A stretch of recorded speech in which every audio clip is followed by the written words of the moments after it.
नमस्कार। स्वागत है आपका अपने YouTube चैनल माला एजुकेशन वर्ल्ड में। आज हम लोग बीएड फर्स्ट सेमेस्टर के प्रायोगिक परीक्षा EPC 1 के संदर्भ में बात करेंगे। जैसा कि हम देख पा रहे हैं, EPC 1 में दिया गया है व्यक्तित्व, बुद्धि, समायोजन, रुचि, मानसिक थकान एवं अभिवृत्तियों में से किन्हीं दो मनोवैज्ञानिक परीक्षणों का प्रशासन एवं प्रतिवेदन प्रस्तुतिकरण। यहाँ पर हमने बुद्धि परीक्षण का प्रशासन एवं प्रतिवेदन प्रस्तुतिकरण किया है, जिसमें हमने मोहसिन के सामान्य बुद्धि परीक्षण को लिया है। तो आइए देखते हैं मोहसिन का सामान्य बुद्धि परीक्षण का प्रशासन एवं प्रतिवेदन प्रस्तुतिकरण कैसे करते हैं और इसके अंतर्गत हम क्या क्या करते हैं। तो आइए शुरू करते हैं।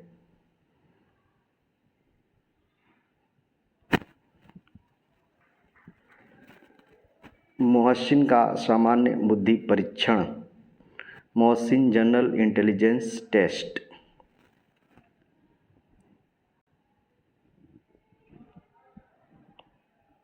सर्वप्रथम हम परिचय देंगे। मोहसिन सामान्य बुद्धि परीक्षण एक शाब्दिक परीक्षण है जिसका उपयोग व्यक्तिगत परीक्षण तथा सामूहिक परीक्षण दोनों रूप में किया जाता है। इस परीक्षण का निर्माण डॉक्टर मोहसिन ने 1965 में किया। यह परीक्षण 9 से 15 वर्ष के आयु के बच्चों के लिए है।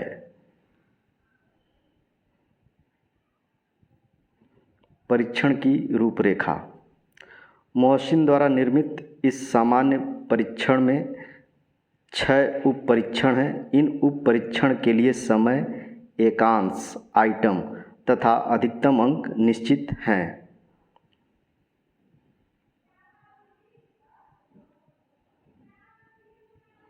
पहले उप परीक्षण में 20 एकांश हैं। प्रत्येक एकांश के लिए 3 विकल्प दिए गए हैं, क, ख तथा ग, जिनमें केवल एक उत्तर सही है।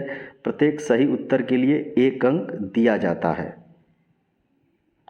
दूसरे उप परीक्षण में 30 एकांश हैं। प्रत्येक एकांश के लिए 5 विकल्प दिए गए हैं, क, ख, ग, घ, अंग, जिनमें केवल एक उत्तर सही है। प्रत्येक सही उत्तर के लिए 1 अंक दिया जाता है। तीसरे उप परीक्षण में 40 एकांश हैं। प्रत्येक एकांश के लिए 4 विकल्प दिए गए हैं, क, ख, ग, घ, जिनमें केवल एक उत्तर सही है। प्रत्येक सही उत्तर के लिए 1 अंक दिया जाता है।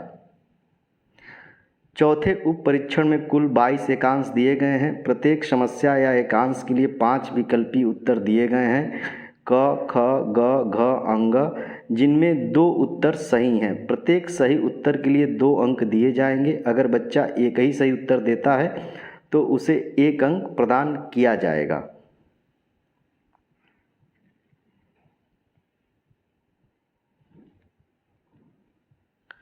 पांचवें उप परीक्षण में 26 समस्याएं या एकांश दिए गए हैं। प्रत्येक एकांश के लिए 4 विकल्पीय उत्तर हैं, क, ख, ग, घ, जिनमें केवल एक उत्तर सही है।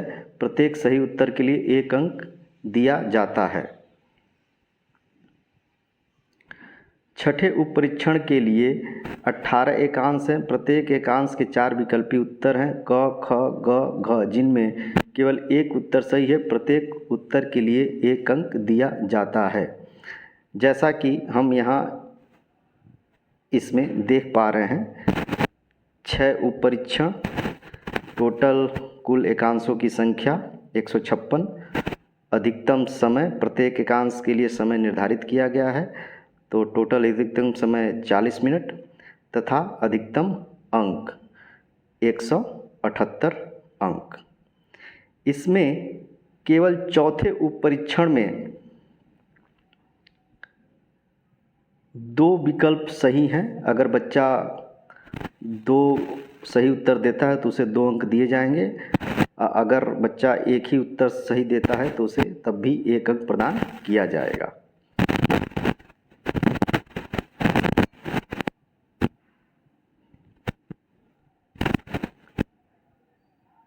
परीक्षण का उद्देश्य। मोहसिन शाब्दिक परीक्षण द्वारा विद्यार्थियों की सामान्य बुद्धि की जांच करना। सामान्य जानकारी में परीक्षार्थी का नाम, उम्र, कक्षा, लिंग, विद्यालय का नाम, प्रयोज्य का निर्धारित समय तथा दिनांक देते हैं। परीक्षण सामग्री।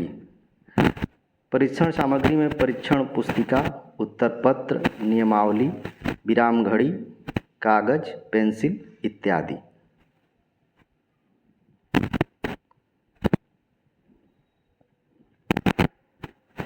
परीक्षण की कार्यप्रणाली।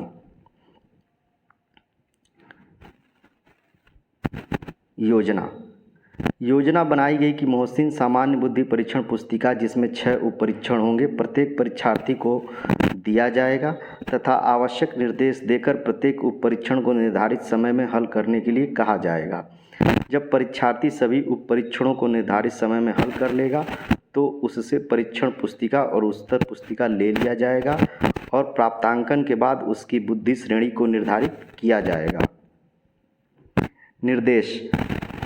परीक्षार्थी को आराम से कुर्सी पर बैठाया गया, फिर उसे परीक्षण पुस्तिका, उत्तर पत्रक तथा एक पेंसिल देकर कहा गया कि जब तक परीक्षण पुस्तिका खोलने को न कहा जाए तब तक आप न खोलें।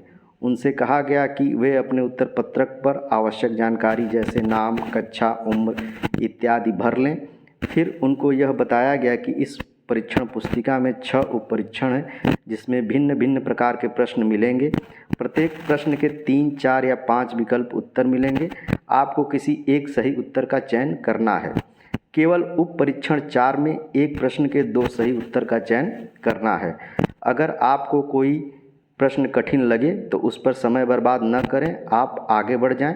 प्रत्येक परीक्षण के लिए समय निर्धारित है, इसके लिए स्टॉप वॉच की सहायता ली जाएगी।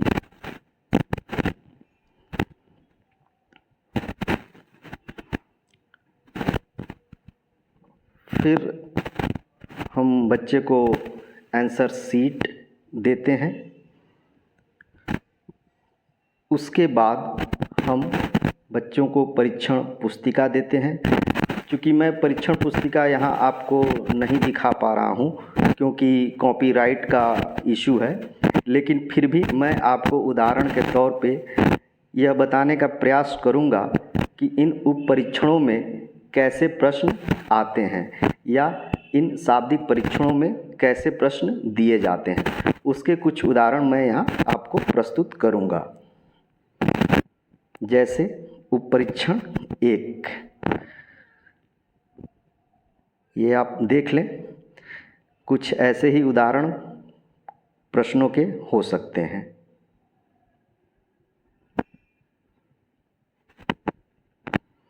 उप परीक्षण 2, जैसा कि आपने ऊपर देखा, उप परीक्षण 1 में एक क्वेश्चन के 3 विकल्प उत्तर दिए गए, जिसमें से विद्यार्थी को एक उत्तर का चयन करना है। उप परीक्षण 2 में 5 विकल्पी उत्तर दिए गए हैं, जिसमें से विद्यार्थी को एक का चयन करना है। उप परीक्षण 3 में एक प्रश्न के 4 विकल्पी उत्तर दिए गए हैं, जिसमें से किसी एक सही उत्तर को विद्यार्थी चयन करेगा। और उप परीक्षण 3 का ये क्वेश्चन का उदाहरण हो सकता है। उप परीक्षण 4, उप परीक्षण 4 में एक क्वेश्चन के 5 विकल्पी उत्तर हो सकते हैं और एक प्रश्न के 2 आंसर सही होंगे, जिसको बच्चा लिखेगा। अगर वो सही उत्तर देता है तो उसको 2 अंक मिलेंगे। अगर बच्चा एक प्रश्न का सही उत्तर देता है तो फिर उसे 1 अंक दिया जाएगा।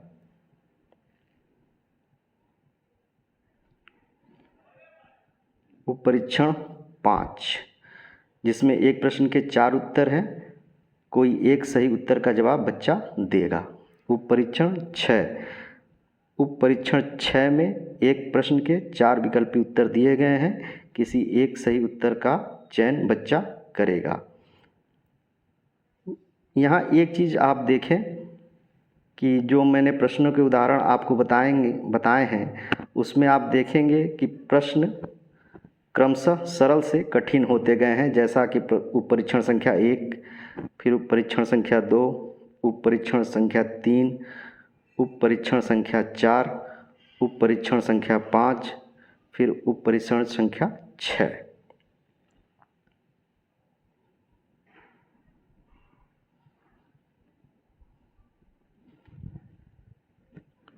फिर परीक्षा परिणाम। निर्देश देने के बाद विद्यार्थी को कहा गया कि वे अपनी उत्तर पत्र में सही उत्तर का चयन करना शुरू करें और विराम घड़ी चालू कर दी गई। सभी 6 उप परीक्षणों के निर्धारित समय पूरा होने के बाद विराम घड़ी बंद कर दी गई तथा नियमावली की सहायता से प्राप्तांकन किया गया, स्कोरिंग की सहायता से। जब संपूर्ण अंक प्राप्त हो जाता है तो विद्यार्थी की कुशाग्रता का स्तर ज्ञात करने के लिए एक सूत्र का प्रयोग करते हैं।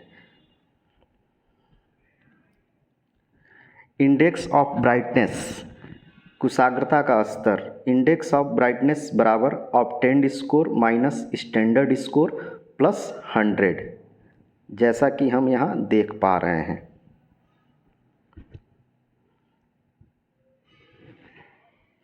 IB बराबर OS minus SS plus 100, obtained score minus standard score plus 100। Note: obtained score वह अंक है या वह स्कोर है जो विद्यार्थी ने 6 उप परीक्षण के उत्तर देने के पश्चात प्राप्त किए हैं। स्टैंडर्ड स्कोर प्राप्त करने के लिए हम टेबल 12 का सहायता लेते हैं। टेबल 12। अब कुशाग्रता का स्तर उपरोक्त सूत्र से ज्ञात करने के पश्चात टेबल नंबर 13 की सहायता से प्रयोज्य का स्तर निर्धारित कर लिया जाता है। टेबल नंबर 13, यहाँ 12, टेबल नंबर 12 और 13 दोनों दे दिया गया है।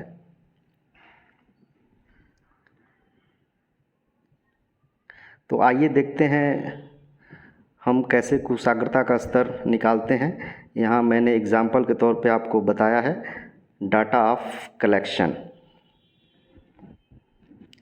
एग्जाम्पल, उदाहरण के तौर पर हम यहाँ मान लें कि प्रयोज्य ने 6 उप परीक्षणों में इतने अंक प्राप्त किए हैं। यहाँ मैंने आपको शो किया है, आप देखें कि ये 6 उप परीक्षण हैं और इन 6 परीक्षणों ने बच्चे ने इतने क्वेश्चन के जवाब दिए हैं जिसमें उसने ये 128 अंक प्राप्त किया है।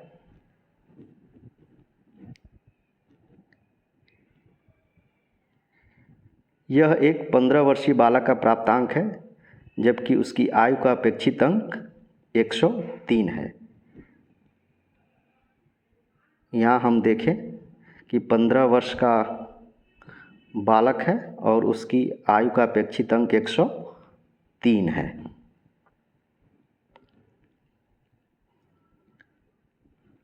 अब कुशाग्रता का स्तर जानने के लिए हम सूत्र का प्रयोग करते हैं। इंडेक्स ऑफ ब्राइटनेस बराबर obtained score minus standard score plus 100।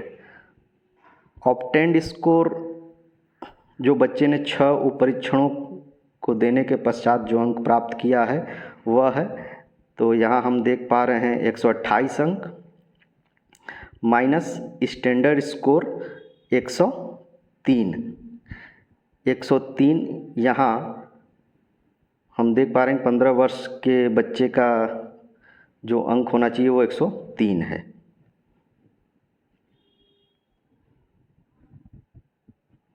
तो 128 माइनस 103 प्लस 100, तो IB बराबर यहाँ 125 आया। इंटेलिजेंस ऑफ ब्राइटनेस 125 है। अब हम टेबल नंबर 13 को देखने के बाद यह ज्ञात होता है कि यह बालक वेरी सुपीरियर तथा नेक्स्ट 20% में पाया गया। यहाँ टेबल नंबर 13 में ये बताया गया जैसे कि 125 अंक से ये अधिक है यहाँ, तो ये बालक वेरी सुपीरियर, ठीक है। और नेक्स्ट 20% में पाया गया। तो यहाँ आप देख लें ये 113 से 128 के बीच में है। हमारा जो प्रयोज्य है उसने 125 अंक पाया है, तो वह नेक्स्ट 20% में है। इस प्रकार हम किसी बालक या प्रयोज्य की कुशाग्रता का स्तर निकालते हैं और यही मोहसिन का सामान्य बुद्धि परीक्षण है, जिसमें मोहसिन ने ये बताया कि हम कैसे किसी बालक की सामान्य बुद्धि परीक्षण की सहायता से कुशाग्रता का स्तर ज्ञात करते हैं। तो एक बार फिर से आप इसको देखें, इसको पढ़ें और समझने का प्रयास करें।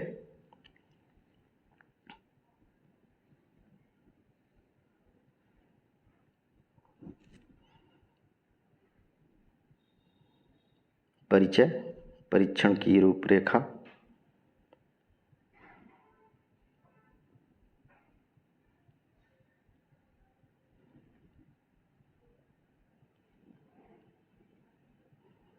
परीक्षण का उद्देश्य, सामान्य जानकारी, परीक्षण सामग्री, परीक्षण की कार्यप्रणाली, उसके अंतर्गत योजना, निर्देश, उत्तर पत्रक, सामान्य बुद्धि परीक्षण के प्रश्नों के कुछ उदाहरण,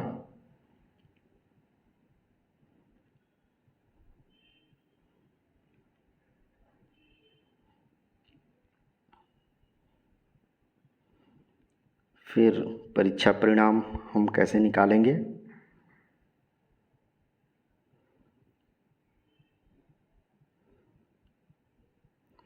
data of collection. Thank you for watching.